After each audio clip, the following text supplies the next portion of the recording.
stuff, you name it, they've done it. Like jump off cliffs, everything. I know all about it. The thing was, when I was memory repressed, I was seeing other people becoming unmemory repressed, and I hated this place and these people. It's a bunch of scumbags doing nasty things to each other, right? Like, there's privileged ones there, and there's underprivileged ones there, and so people are pretty mean on people, and, well, I wanted them to do the awakening on me so I could go to the cops and get the cops on them. Well, the thing is, they are the cops, too. Like, this is the linchpin in how the Illuminati NWO works, because like most of the leaders from the G20 countries go there, about 14 of the G20 countries, and then there's leaders from countries that don't even fit in the G20 that go there too, right? I have to tell you, Queen Elizabeth is there, Stephen Harper, Canadian Prime Minister, Obama is there, Vladimir Putin is there, the Pope is even there. All kinds of heads of different factions of different things. The head of the Mexican drug cartel is there. Mafia in Italy is there. Man, everybody is there. It's like the rich guy's crazy club that'll never get caught. And you have to be real privileged to go there. Well, I don't want to go there. And I'm not privileged there. I'm pretty low on the totem pole there, actually. Probably the lowest. So, anyway, they'll threatened me never to talk about it, and along as I've been divulging this stuff on Facebook, they've been bringing me there and threatening me and stuff, and then asking me not to mention them specifically, what they've done there and stuff, and trying to deter me with stabbing my clones there, burning the clones and everything. And I'm telling you, it's like real. It's clear as day. It's not like having a dream unless they drug you. If you're there, you're totally coherent, and you can't pinch yourself and wake up or slap yourself, or people would. And I don't know of a way to block this consciousness transfer to the clones. Otherwise, I would, like be in a tinfoil room or something. Everyone works towards that, that video that goes viral, and it looks like you have like a nice little handful of them now. You know what I mean? It's a big accomplishment. Yeah, I got my hands a bit full now, thanks to these accomplishments. When I was cloned, they wiped a lot of memory, but when I stole the documents before escaping, I read that the mother was Puerto Rican, and I guess the father, the surrogate, you could say, was the sperm donor was the Sicilian. Okay, so you were a test tube baby. Yeah. If I wasn't under the restraints that I'm under right now, with all the lawyers and doctors and people analyzing me every day and all that kind of stuff, like if that wasn't there, I'd feel so liberated and feel like myself. I just cope, and that's what I do. I just cope with it every day. They literally killed me. They threw me away. That's what I felt like my family threw me away. I was performing for like thousands of people at night in Vegas, the rush of being a performer, the laughter, the joy, the respect. I was shaking over 40 people's hands every night before a show, training weekly, 3 training sessions a week, AA meetings, therapy sessions. My dad literally, I was a machine. I was a machine, not even human. Almost. It was insane how hard I worked. And the one time I speak up and say no in the rehearsals to a dance move, they got pissed. I feel like the scare tactic and how badly they treated me in the end, I think they thought I was going to come begging back to work again, because they thought, I needed them. Because they put me in an ignorant, scared state of mind to make me feel like I needed them. And if you don't do what we say, we're going to show you who's boss. I didn't play their game anymore. I got on my knees every day and I prayed. I held on like a needle and thread to some sort of existence, because they had made me feel like nothing for so long. I knew in the deepest, deepest part of my core, I knew I'd done nothing wrong and I didn't deserve the way I'd been treated. They've been trying to tell us since 1988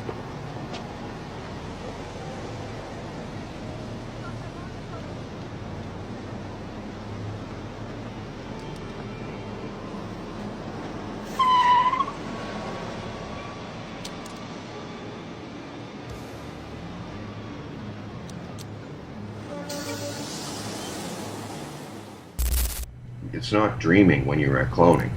It's totally not dreaming. Illuminati members like that go to cloning, they don't have dreams anymore. They just go and walk around as clones there. Some of them get angry at cloning, like sometimes the very same night. I'll open up my eyes there, I'll be down in the dirt arena, or I'll be sitting in the stands and they'll just start talking. Like I've met Dave Mustaine there. He knows all about cloning. He's been there, right in my face. He's actually beat me up there, stabbed me and everything there. But yeah, they never bother me. They don't want to come back and say anything because then they'll have to open up the entire can of worms. Oh, what's up with Brittany? Is she still being held at some facility? She's probably like, they're probably like, we gotta spruce up the MK. We don't want her remembering stuff. We don't want her talking about Dan Schneider. Guys.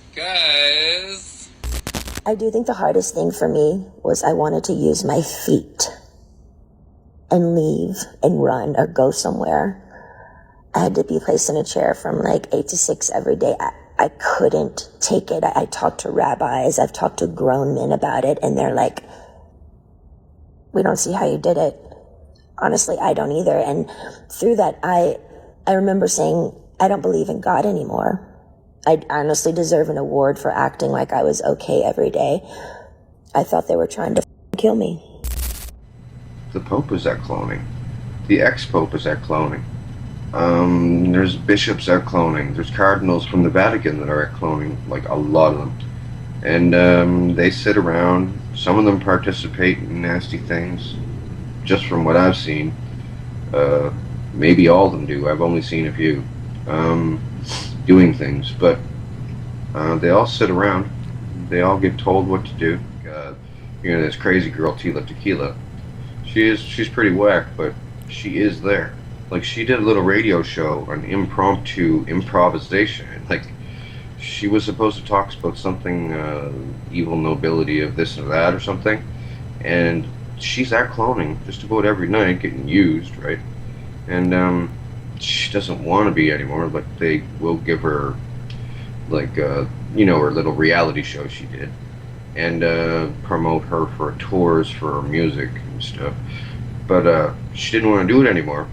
And she went on there, and as a surprise thing, she started talking about cloning centers, where all these kids are brought and used, and it happens like every night in this dirt arena. She was told all about it.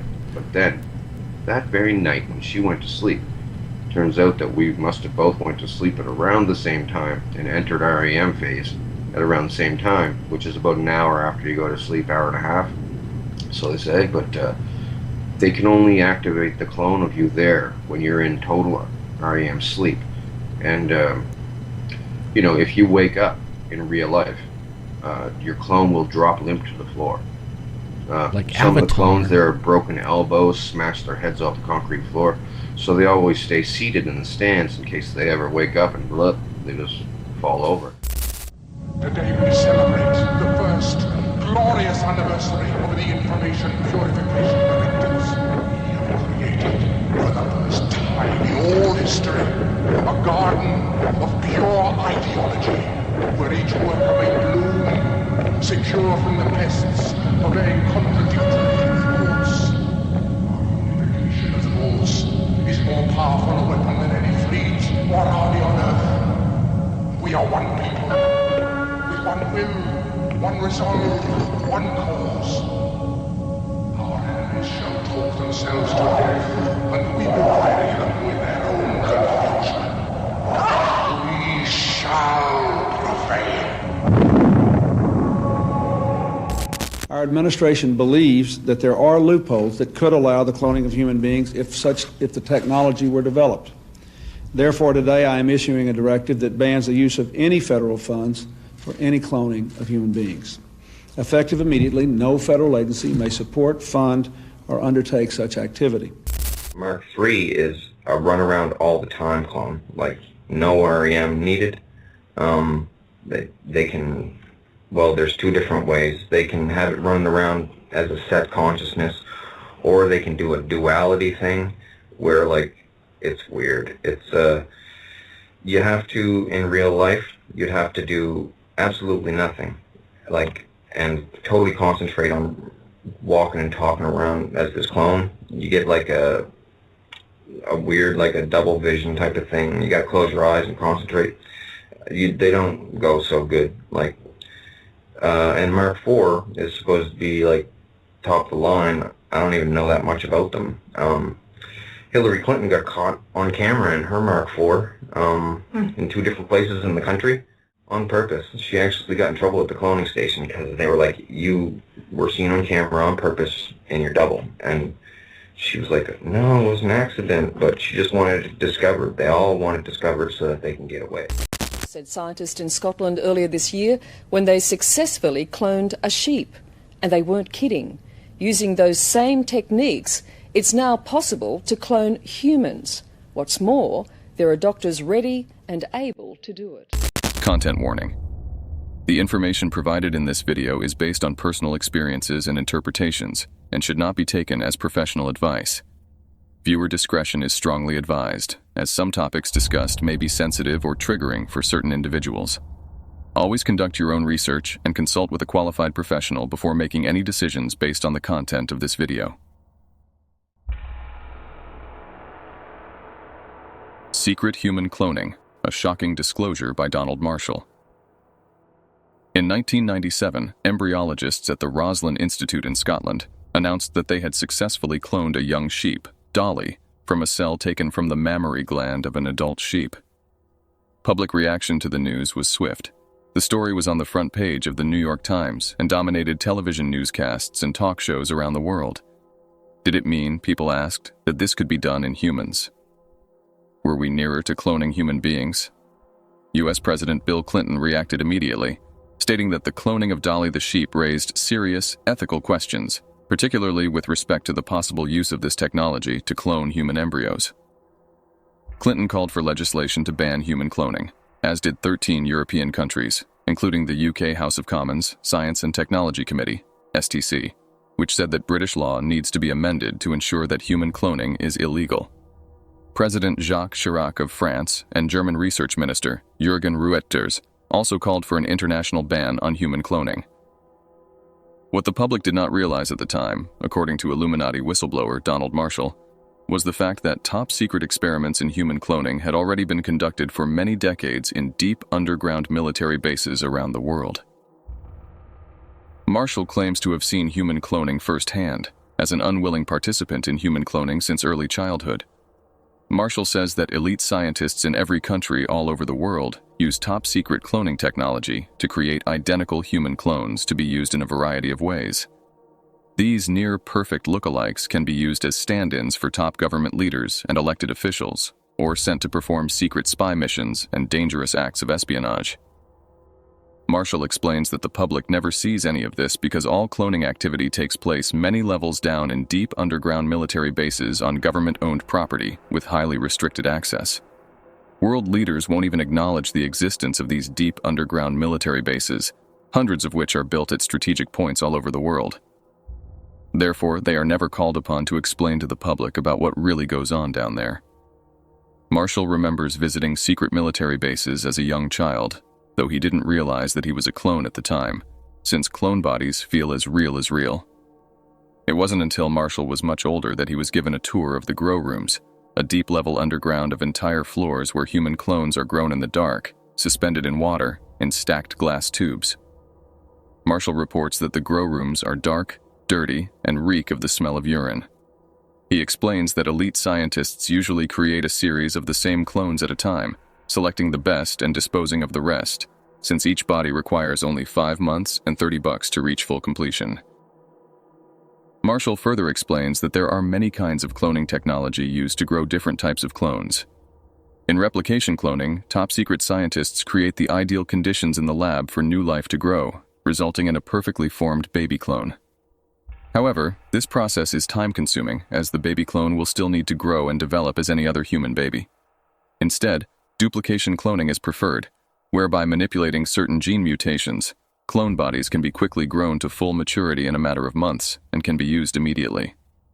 An example of duplication cloning can be seen in the 2005 futuristic sci-fi thriller, The Island, where wealthy sponsors invest millions of dollars in the care and feeding of their clones, who live in an isolated compound, unaware that they are clones created for the sole purpose of organ harvesting.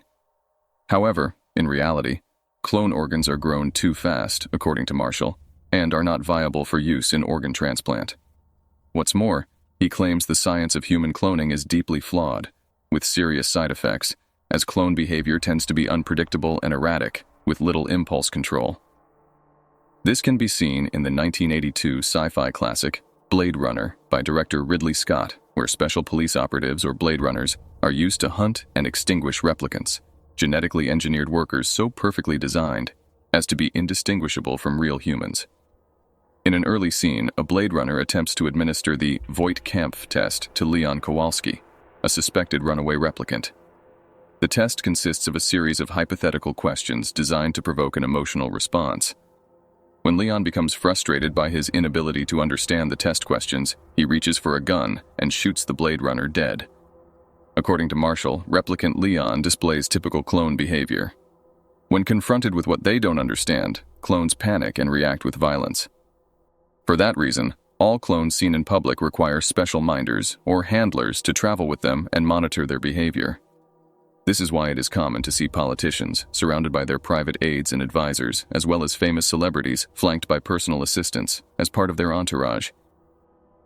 Apparently, even Dolly, the cloned sheep, suffered serious side effects from the flawed science of cloning.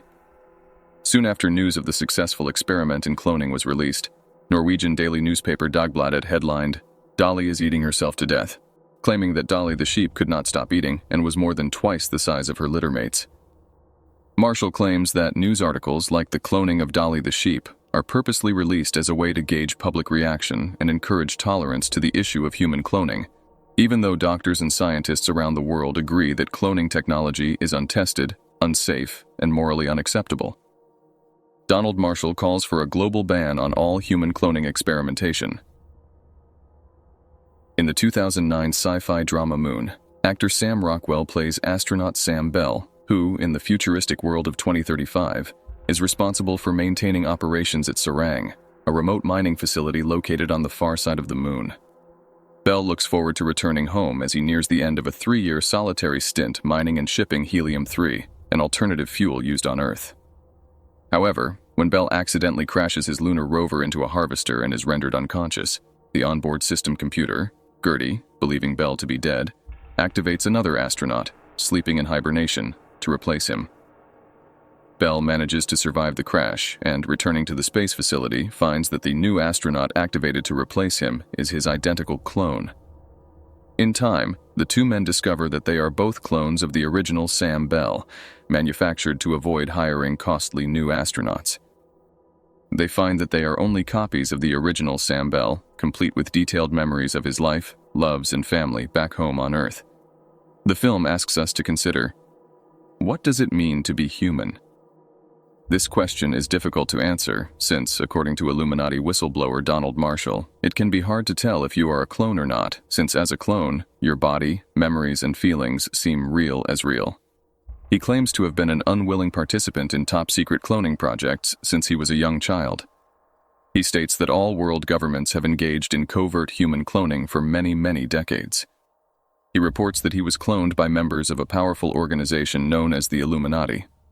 Marshall explains that he was activated as a clone against his will numerous times and forced to attend secret meetings in cloning centers, located in deep underground military bases. He says that members of the Illuminati feel that they can use your clone in any way they choose, since they believe that clones are not natural-born humans, and therefore have no human rights. In truth, many people don't realize the fact that they don't actually own their DNA. As of 2013, the U.S. Patent and Trademark Office have assigned the ownership of a variety of human genetic codes to private corporations and universities in the United States. According to editor Mike Adams of naturalnews.com, more than 4,000 human genes so far, up to 20% of our complete genetic code, is owned by someone else. The corporation that owns the most patents, Incyte, a biopharmaceutical company based in Delaware, owns patents on over 2,000 human genetic codes. While most people would not be willing to sell their DNA, it is now legal for dozens of private corporations to claim ownership over every cell in our bodies, and those claims would be completely upheld if challenged in a U.S. court of law. One can only wonder what the future will hold if private corporations have the legal permission to use DNA to clone any member of the population for their own purpose. According to Donald Marshall, human cloning is immoral and needs to be stopped, as it is in direct violation of our inherent human rights.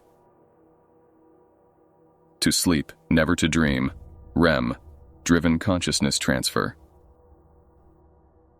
James Cameron's 2009 sci-fi film Avatar is set in the year 2154, in which humans, having depleted Earth's natural resources, travel in space to colonize Pandora, a lush, habitable moon orbiting a gas giant in the Alpha Centauri star system, in order to mine the valuable mineral unobanium.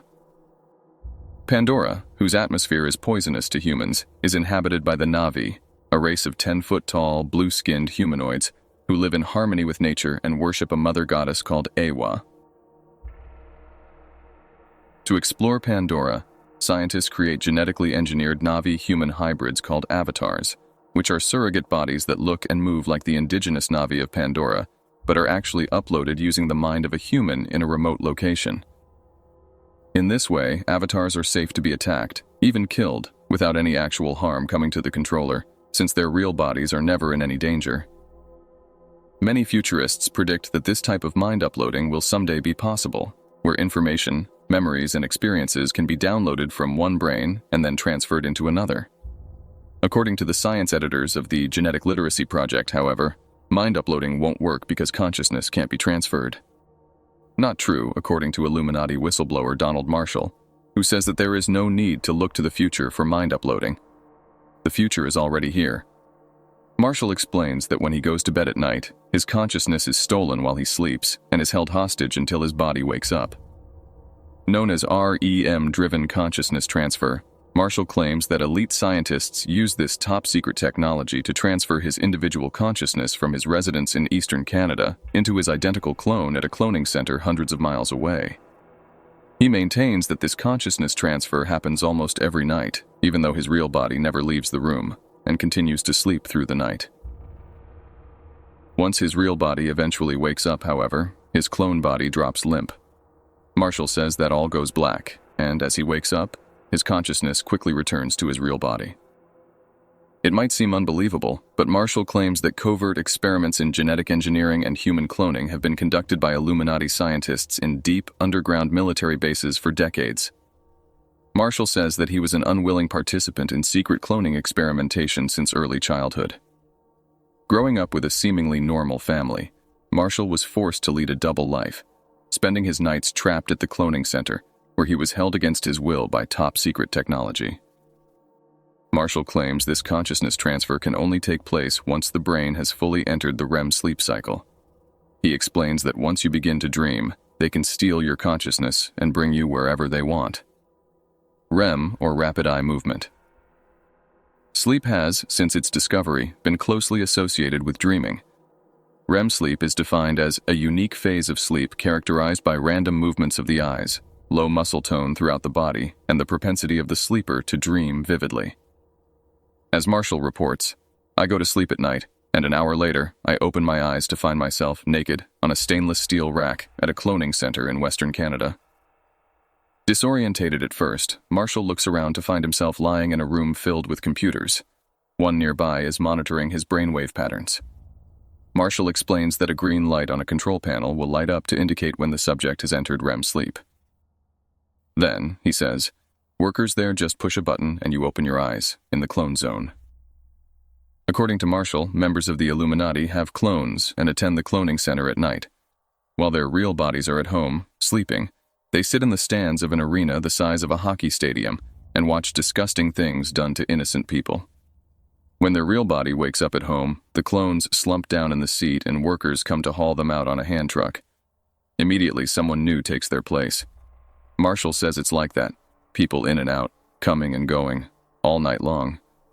When not in use, the clones are stored many levels deep underground, where they sleep on stainless steel racks, intubated with feeding tubes down their throats, supplying them with a liquid nutritional supplement.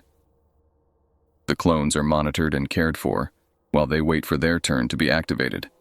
For some reason, Marshall explains, once your real body wakes up and comes out of REM sleep, your consciousness immediately returns to your real body.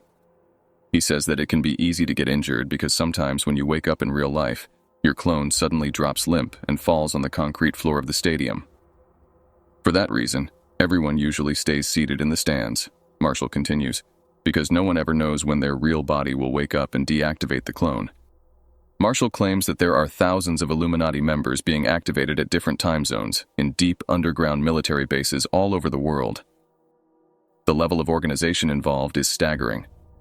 Marshall claims that he is often asked to explain how the consciousness transfer works, to which he answers that he doesn't know how it works, although he imagines that there must be some way to block it. He has set his alarm to go off at short intervals to wake him throughout the night, hoping to prevent REM sleep, but Marshall found that eventually he still fell deeply asleep. He has even tried to stay awake as long as possible, which, Marshall says, only works for several days before the body just shuts down. In that case, he claims he's then stuck at the cloning center even longer, while his body catches up on the lost hours of sleep.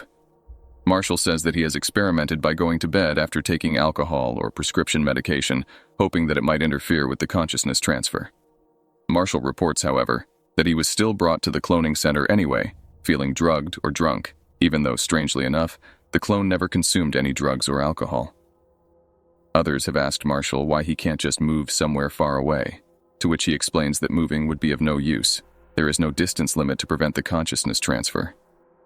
He says they have told him at the cloning center that they will find him wherever he goes. Marshall claims that he could even move to Antarctica, and they'd still activate him and bring him to the cloning center. Others suggest that Marshall is just dreaming and that the experiences he describes are simply vivid dreams. Marshall replies that what he experiences at the cloning center feel nothing like a dream. The details are as clear as real-life experiences, and time passes as slowly as time passes in real life. What's more, when you wake up, it's not like remembering a dream, he says, but more like remembering the events from the previous day. Marshall claims that his mission in life is to alert the public about REM consciousness transfer, so they learn the truth about exactly what goes on in deep underground military bases around the world. He says that he will never stop until all the people trapped there are freed and all the cloning centers are permanently shut down forever.